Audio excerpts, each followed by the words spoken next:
La historia que hemos escuchado, esta historia, es una historia que vale la pena no solamente contarla, sino repetirla una y otra vez. ¿Sabes por qué? Porque esta historia habla del corazón mismo del Evangelio de nuestro Señor. Es una historia que resalta la esperanza viva de todo creyente, la cual se encuentra solo en la resurrección de nuestro Señor Jesucristo. El apóstol Pablo en 1 Corintios capítulo 15, versículos 19 al 20. Unos versículos antes él había dicho lo siguiente: si Cristo no hubiera resucitado, si Cristo no hubiera resucitado, y si en esta vida solamente esperamos en Cristo, somos los más dignos de conmiseración de todos los hombres. Mas ahora Cristo ha resucitado de los muertos. Pero mi hermano, ese primer domingo de resurrección, esa esperanza viva estaba muy lejos de ser entendida, de ser experimentada en la vida de estos dos discípulos que hemos leído. Esta tarde, mis hermanos, les invito a ponernos en el lugar de estos dos discípulos mientras caminamos juntos estas 7 millas de Jerusalén a Emaús. Y lo primero que vamos a ver en este recorrido es que esta es una experiencia desgarradora, una experiencia que agobia el corazón. ¿Alguna vez, mi hermano, mi amigo, has notado que algunas de las palabras más tristes en nuestro idioma comienzan con la letra D? Por ejemplo, tenemos decepción, duda, desilusión, desánimo, derrota y desesperación. Todas estas se resumen en las palabras que estos dos discípulos compartieron al extraño que se les unió en el camino a Emaús. Estos dos discípulos habían dejado al grupo decepcionado y confuso de los discípulos con los acontecimientos del Viernes Santo. El maestro que ellos habían seguido, el maestro que ellos habían amado y servido, había sido horriblemente crucificado. Una muerte no solamente cruel e inhumana, sino también humillante. Recordemos que la muerte por crucifixión fue la más vergonzosa de todas las muertes. La víctima era puesta como un espectáculo público, expuesto a las burlas de todos los que pasaban. Si hacemos memoria, solo una semana antes, la entrada triunfal a Jerusalén, evento más conocido como el Domingo de Ramos, la esperanza de los discípulos se había elevado hasta lo máximo, cuando las multitudes de los judíos clamaban emocionadamente a su maestro y le recibían como el libertador esperado que los libertaría del dominio de Roma. Hosana, Hosana, bendito el que viene en el nombre de Dios.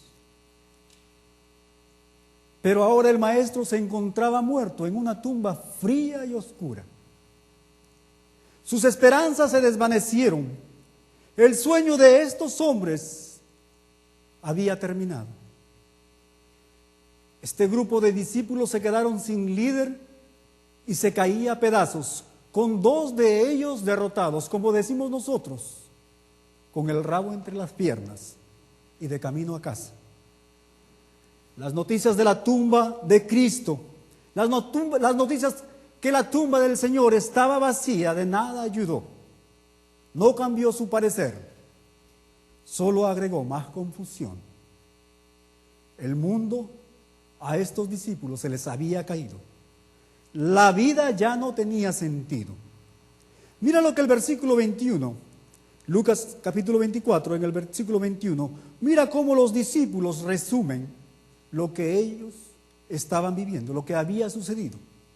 La palabra del Señor nos dice: pero nosotros esperábamos, pero nosotros confiábamos, teníamos esa esperanza que Él era el que había de dar libertad a Israel, de redimir a Israel. Mi hermano, mi amigo, la esperanza del hombre es muy frágil. Y cuando la esperanza desmaya, es difícil de hacerla revivir. La desesperanza como una enfermedad del espíritu humano es muy difícil de curar. En el camino de Emaús, estas dos personas habían levantado un muro de desesperanza alrededor de ellos, a tal punto que ellos quedaron atrapados en su miseria. Nosotros esperábamos, en otras palabras, ya no lo esperamos ahora, pero una vez lo hicimos. Teníamos esa cosa llamada esperanza, pero ahora se ha ido. Mi hermano, mi amigo, me pregunto si esto es algo que todos nosotros nos podemos relacionar, nos podemos identificar.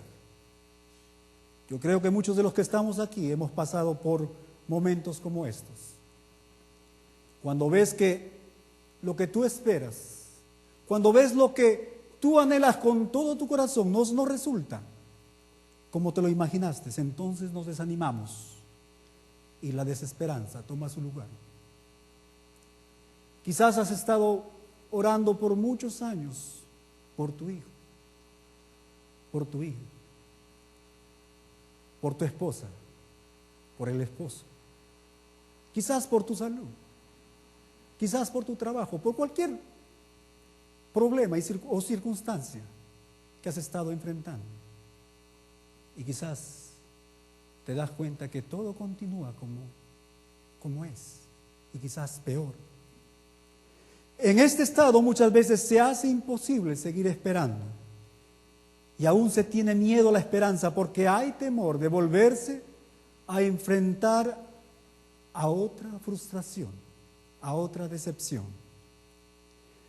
Mi hermano y mi amigo, si esta tarde tú estás viviendo alguna situación como esta, entonces escucha la historia de Emaús, porque la experiencia que desgarra, la experiencia que agobia el corazón, es solo su comienzo. El evangelista Lucas nos dice que mientras se dirigían a Emaús, un extraño se les unió. Mi hermano, esta iba a ser una de las más grandes caminatas en la historia.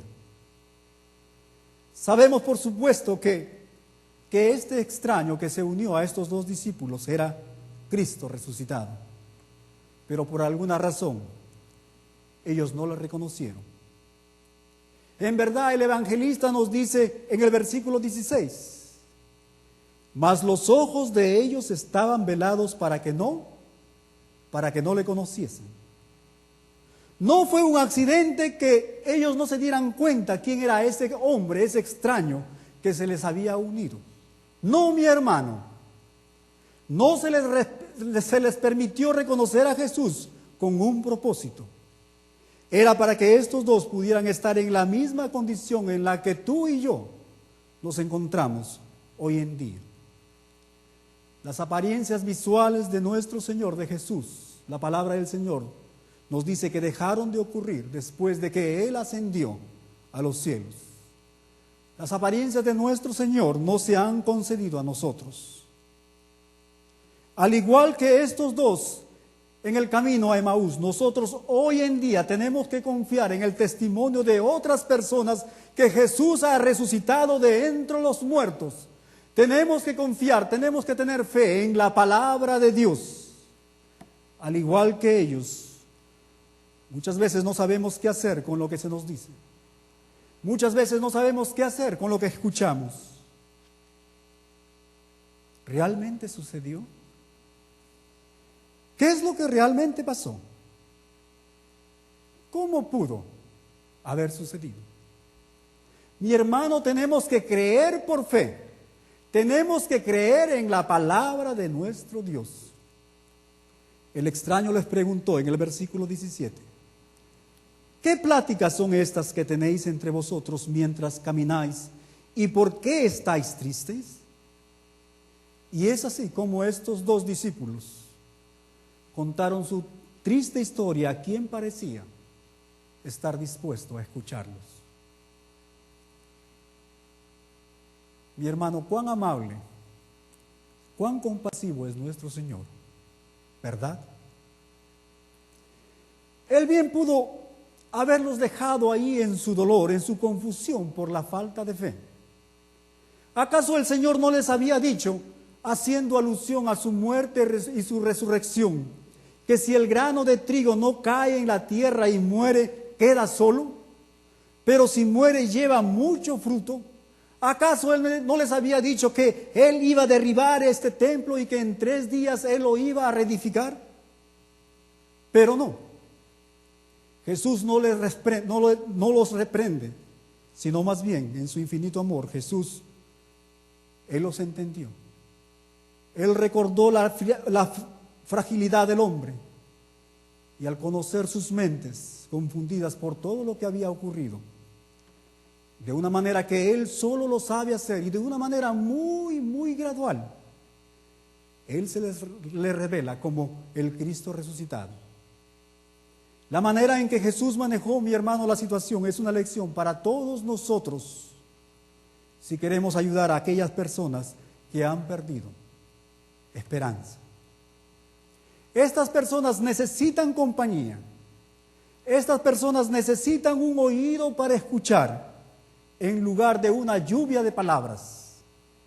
La última cosa que estas personas necesitan es una boca que hable miles y miles de palabras. En su lugar, estas personas nos necesitan ahí, con ellos. Tenemos que mostrarle nuestro amor escuchándoles, entendiendo sus debilidades, su dolor, entendiendo cómo se sienten. Ya habrá tiempo más tarde para enseñarles el camino de la esperanza. Ya va a haber más tiempo más tarde para enseñarles y señalarles aquel que es la fuente de la luz, aquel que es la fuente de la vida, el Cristo resucitado. Pero lo primero, tenemos que escucharlo.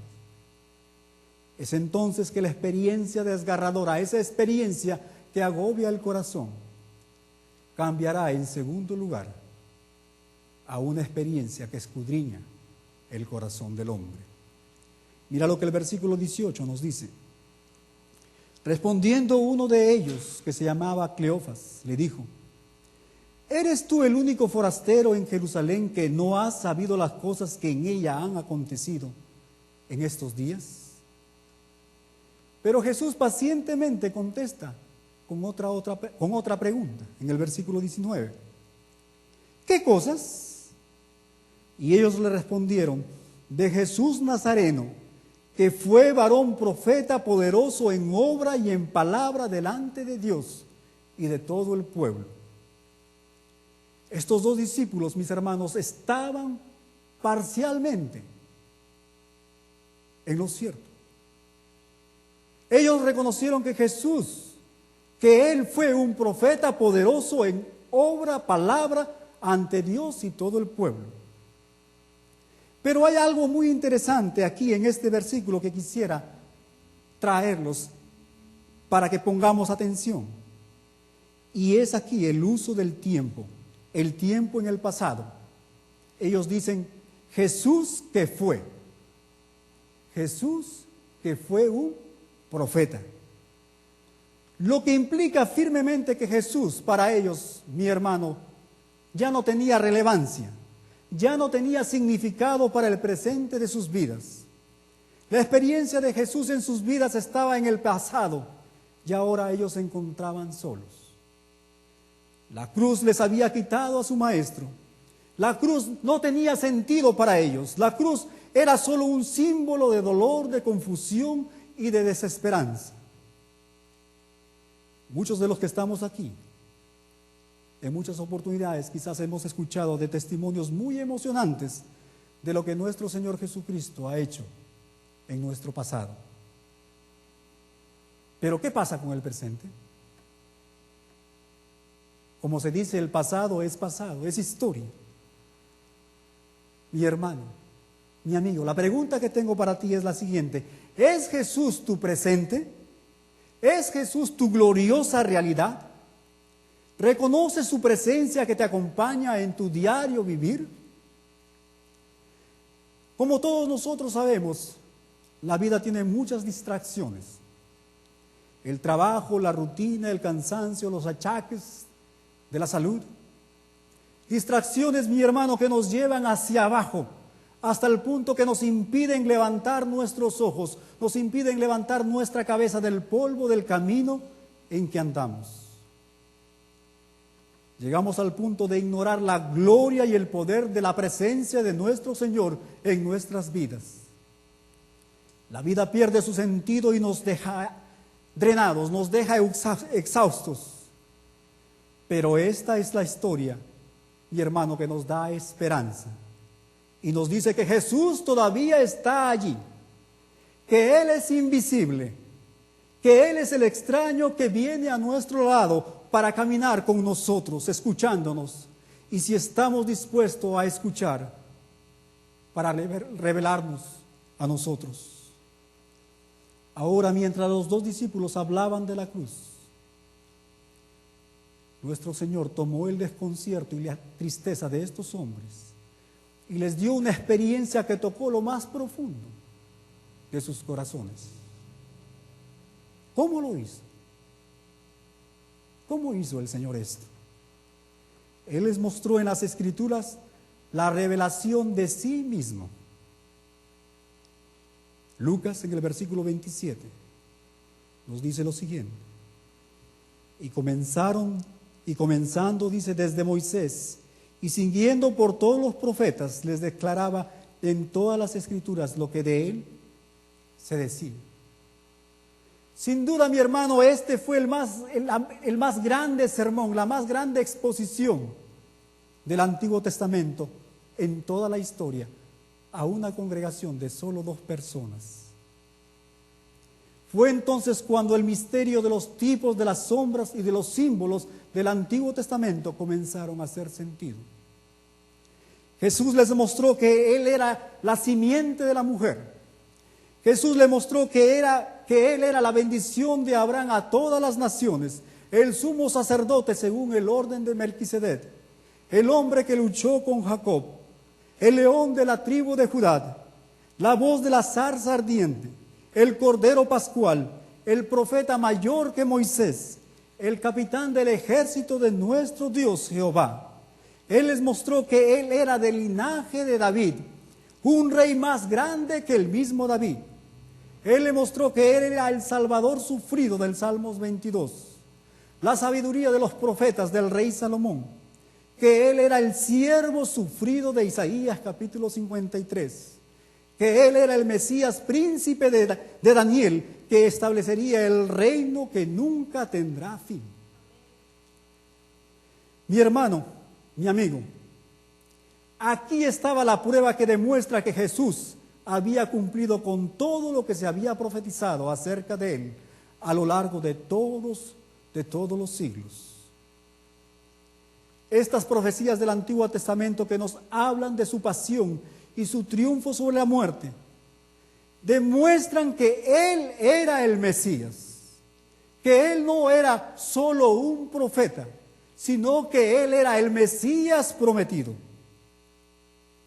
Los 2 discípulos no se imaginaron que compartiendo su problema con este desconocido, los llevaría a la solución de su problema. Mira el versículo 26. Mira lo que el Señor les dice. ¿No era necesario que el Cristo padeciera estas cosas? Mi hermano, el problema para los discípulos era entender la cruz. ¿Cómo aceptar la cruz? Jesús, nuestro Señor, Él les ayudó mostrándoles que la cruz era el mismo plan de nuestro Dios. Años más tarde, el apóstol Pablo nos habla de esta gran verdad en 2 de Corintios, capítulo 5, versículo 19. 2 de Corintios, capítulo 5, versículos 19. La palabra del Señor nos dice, el apóstol Pablo dice, que Dios estaba en Cristo, en la cruz. Dios estaba ahí con Cristo, reconciliando consigo al mundo, no tomándoles en cuenta, dice, a los hombres sus pecados, y nos encargó a nosotros la palabra de la reconciliación.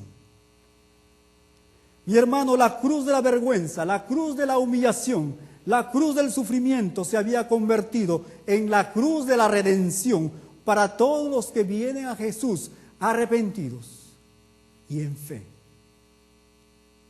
Cuando Jesús viene a tu encuentro, mi amigo, Él escudriña tu corazón, Él escudriña tus pensamientos con el único propósito para bendecirte. Pero ¿cómo responderás? ¿Responderás como estos dos discípulos de Emaús? ¿Le darás la bienvenida al Señor? ¿Le permitirás que Él ministre tus necesidades? ¿Le permitirás que continúe hablando y explicándote y animándote acerca de qué es lo que te desconcierta? ¿Qué es lo que te abruma? ¿Qué es lo que te causa miedo? ¿Qué es lo que te pone triste y te frustra? Pero por otro lado, a veces las cosas que nuestro Señor nos revela son un poco incómodas, ya que penetran nuestros corazones, nuestras conciencias y llegan a las áreas más privadas, más íntimas de nuestras vidas. Cleofas y su compañero aceptaron el suave reproche que Jesús les hizo. Veamos el versículo 25. Entonces Él les dijo: oh insensatos y tardos de corazón para creer, dice, todo lo que los profetas han dicho. Insensatos y tardos de corazón para creer todo lo que los profetas han dicho.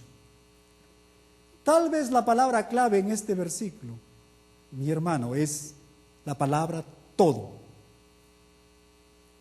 No era que los discípulos no habían leído a los profetas, sino más bien que ellos habían leído de una manera, de una forma selectiva, concentrándose solamente en aquellas partes que hablaban de un Mesías triunfante y victorioso. Los pasajes que hablaban de un siervo sufrido que iba a derramar su sangre en una cruz no se ajustaba a las expectativas que ellos tenían del Mesías. Cuando estaba desarrollando este estudio, esta predicación, me puse a pensar que ese falso evangelio de la prosperidad, mi hermano, mi amigo, no es nada nuevo. Muy tristemente, muchos de nosotros, cuando venimos a la palabra del Señor, en lugar de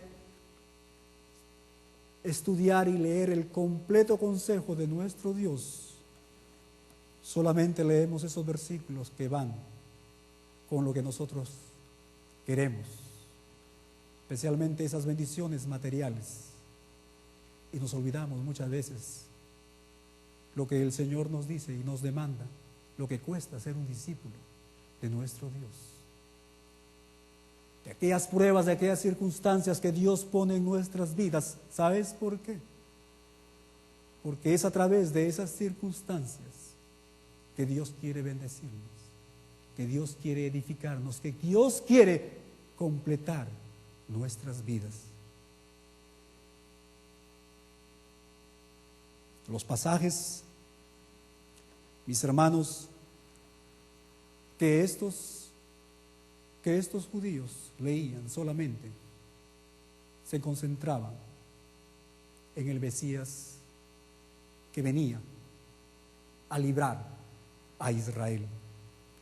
Pero cuando Jesús les expuso las Escrituras, el consejo completo de nuestro Dios, estos dos discípulos reaccionaron positivamente. Y de hecho, esto les llevó, en tercer lugar, a una experiencia que hace arder el corazón. La conversación que tuvieron con el Señor, a quien ni siquiera ellos reconocían. Esta conversación fue tan emocionante que el viaje de 2 horas de Jerusalén a Emaús probablemente les pareció como un viaje de 2 minutos. Mira lo que Lucas en el versículo 28 nos dice. Llegaron, dice, a la aldea donde iban, y él hizo como que iba más lejos. El Señor hizo como que iba más lejos. Mi amigo, ¿sabes qué? Nuestro Señor es un caballero.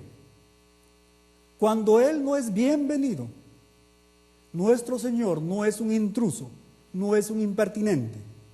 ¿Sabes qué? Él espera tu invitación antes de entrar a tu vida.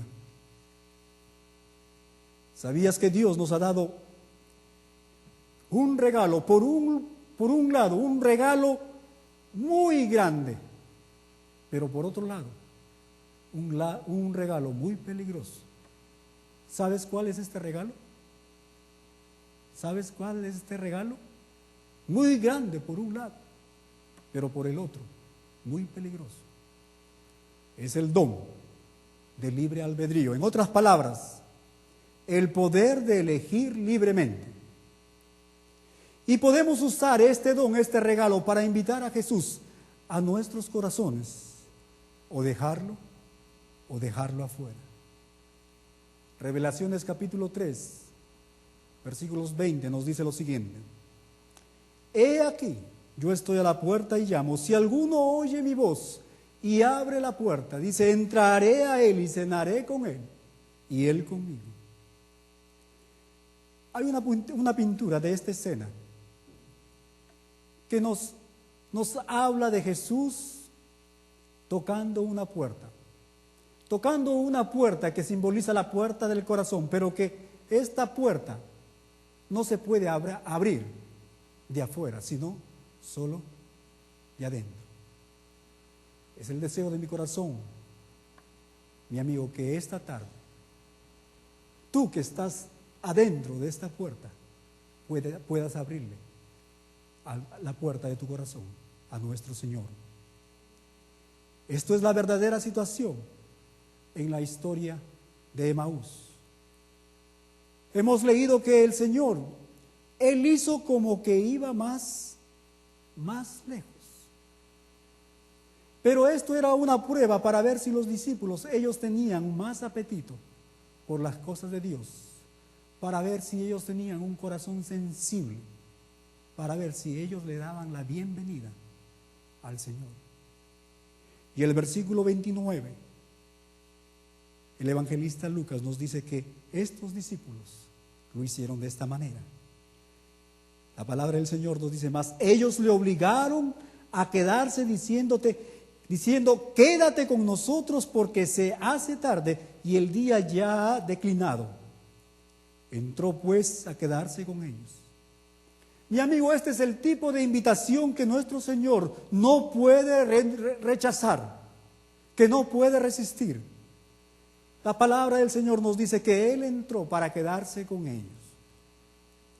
Una comida muy ligera rápidamente estaba lista ahí en la mesa. El pan estaba ahí y el momento de la revelación de quién era este extraño, de quién era este conocedor, este expositor de las Escrituras había llegado. ¿Cómo fue que estos dos discípulos se dieron cuenta que era Jesús? Versículos 30 y 31. Lucas nos dice lo siguiente. Y aconteció que estando sentado con ellos a la mesa, tomó el pan y lo bendijo, lo partió y les dio. Entonces dice, les fueron abiertos los ojos y le reconocieron, mas él se desapareció de su vista. Quizás pudo haber sido la forma en que el Señor repartió y bendijo el pan, la forma familiar para ellos. Tal vez fue entonces cuando ellos se dieron cuenta de que las manos de nuestro Señor estaban atravesadas o habían sido atravesadas por los clavos. Pero cualquiera que sea la razón, Lucas nos dice que fue solo cuando sus ojos ya no estaban velados como antes. En un instante le reconocieron y en un instante el Señor Jesús desapareció. ¿Te has puesto a pensar por qué Jesús tuvo que desaparecer? ¿Por qué él no se quedó más tiempo? Él tenía el poder para quedarse ahí, en esta casa. Pero él no lo hizo porque esto justamente era parte de las enseñanzas que él dio a sus discípulos los 40 días que él estuvo en la tierra antes de ascender a los cielos. Y esa lección fue esa forma de vivir y de confiar sin la presencia corporal de nuestro Señor desde ese entonces en adelante. Exactamente lo mismo que tenemos que hacer nosotros hoy en día, confiar por fe en nuestro Señor. Pero ¿sabes qué? Él todavía está con nosotros en su espíritu. Él está con nosotros mientras tenemos comunión con Él en la adoración y en la obediencia de su palabra, cuando le recordamos en la repartición del pan en la cena del Señor. Pero por otro lado, escúchame bien, mi hermano, Jesús pudiera estar justo delante de ti, caminando a tu lado y sentado junto a ti en todas tus comidas. Pero ¿sabes qué? Si tus ojos están velados, tú no lo vas a ver. Tú no vas a experimentar la presencia de nuestro Señor. Por eso es que nosotros tenemos que pedirle, orar a nuestro Dios para que Él pueda abrir nuestros ojos espirituales y poder ver a Jesús tal como Él es y gozar de su presencia y gozar de sus enseñanzas en nuestro diario vivir. Me imagino que Cleofas y su amigo, me imagino a estos dos discípulos de pie, asombrados, quizás con gozo y alegría, preguntándose el uno al otro, versículo 32. ¿No ardía nuestro corazón en nosotros mientras hablaba en el camino y cuando nos abría las Escrituras? Mi hermano, la palabra de Dios puede tener el mismo efecto consolador y convencedor en nuestros corazones, incluso aun cuando no nos damos cuenta que es Jesús quien está haciendo esta gran obra en nuestras vidas. Es fácil ver que a pesar que ellos no sabían que este extraño era Jesús, a pesar que ellos no creían que Jesús había resucitado de entre los muertos, sus corazones seguían ardiendo a causa del ministerio de la palabra de Dios, a causa de Jesús, la palabra viva de Dios. Mi hermano, la palabra de nuestro Dios tiene poder. Ninguno de ellos sabía que el corazón del otro ardía, solo hasta que Jesús desapareció de ellos. Después de esto, ellos gozaron de una comunión de corazón ardientes por la palabra de Dios. Mis hermanos, qué hermosa, qué grande es tener este tipo de comunión entre hermanos, con corazones ardientes por la palabra de nuestro Dios. El mundo para ellos ahora tenía sentido. Esta experiencia, mi hermano, que hace arder nuestros corazones, es una experiencia que todos nosotros la necesitamos. Mi amigo que nos estás visitando, tú necesitas una experiencia de conversión. Cuando el Espíritu Santo de Dios te revela y te convence que necesitas a Jesús como el Señor y Salvador de tu vida. Y mi hermano, tú la necesitas. Cuando le permites al Espíritu Santo que te ayude a obedecer, que te ayude a aplicar las verdades de las Escrituras en tu diario vivir, en tu caminar con nuestro Señor. Es el deseo de mi corazón que al salir de este lugar, todos nosotros, nuestros corazones continúen ardiendo como el resultado convencedor y consolador de la palabra de nuestro Dios. Y para terminar, voy a invitarles a que inclinen su rostro ahí en el lugar donde están. Y vamos a reflexionar en las palabras que hemos escuchado esta tarde. Mi amigo, ¿dónde te encuentras? ¿Dónde estás? ¿Todavía estás con un corazón desgarrador? ¿Con un corazón agobiado por las diferentes circunstancias de la vida? Tal vez te encuentras en el proceso que Jesús está escudriñando tu corazón, que está hablando. Si es así, entonces deja que nuestro Señor continúe, ya que seguramente te llevará a una experiencia que hará arder tu corazón, la cual todos nosotros necesitamos. Mi amigo, Dios anhela profundamente que cada uno de nosotros caminemos con Él en estrecha comunión para que Él pueda cumplir con sus planes en nuestras vidas. Sin duda, estos dos discípulos habían pasado por este camino muchas veces. Sin embargo, ese día fue diferente. Sin embargo, el encuentro con su maestro cambió su vida para siempre. ¿Sabías, mi amigo, que nuestro Señor, Él puede acercarse a ti en cualquier momento? Los caminos de Dios no siempre son evidentes, por lo que debes tener tus ojos abiertos para permitir que Él ilumine tu entendimiento, para que puedas ver esa obra salvadora de nuestro Dios.